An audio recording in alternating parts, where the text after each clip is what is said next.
I'm going to be making caramelised onion, goat's cheese and asparagus tarts. And these are a very simple dish to make with very few ingredients. First of all, you'll need 1 Jus Rol ready rolled puff pastry sheet, some caramelised red onion chutney or marmalade available in jars from the supermarkets in the condiments aisle, some goat's cheese, and I've used a Somerset goat's cheese, and some fresh asparagus spears. And finally, some beaten whole egg to glaze the pastry just before you put it into the oven. All you do is simply unroll the puff pastry sheet initially onto its wrapping paper, and then taking a sharp knife, just cut the whole sheet in half that way, and then each of those 2 rectangles in half the other way, so that you end up with 4 oblongs, and then pop those onto a lined baking tin. Now, I've lined the baking tin because I find it's easier should any of the ingredients boil out. They then don't stick to the baking tin, and also it means you can slip the tarts off at the end of the cooking time. However, if you wish to just put them straight onto your baking tin, that's perfectly fine. You then take the sort of onion marmalade or onion chutney that is available in jars on the condiments aisle in most supermarkets, and put a good, generous dessert spoonful into the centre of each of the rectangles of pastry.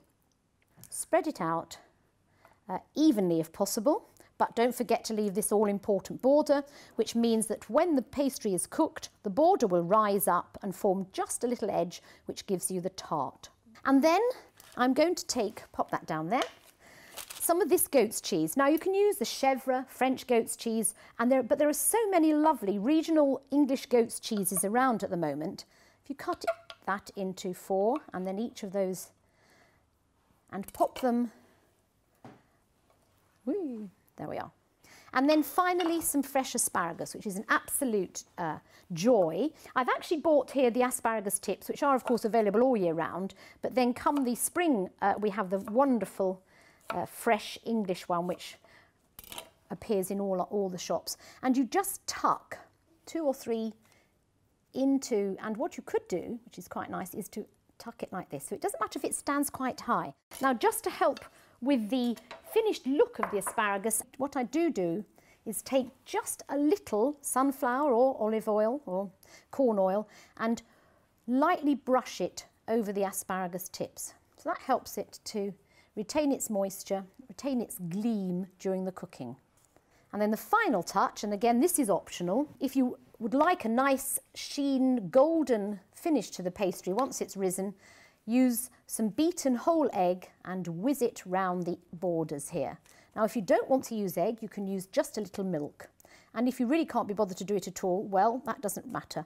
And this being puff pastry, we put this into the oven at 220 degrees centigrade, or 200 degrees centigrade if you're using a fan oven, gas mark 7. So there we are, absolutely ready to go, and now I'm just going to pop this into the oven.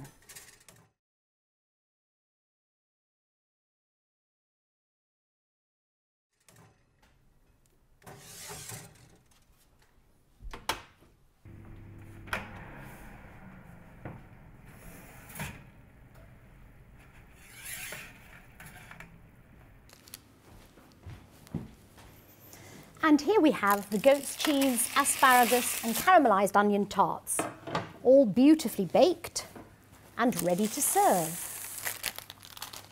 And if you like, you can just sprinkle with a little bit of basil, but that's entirely optional.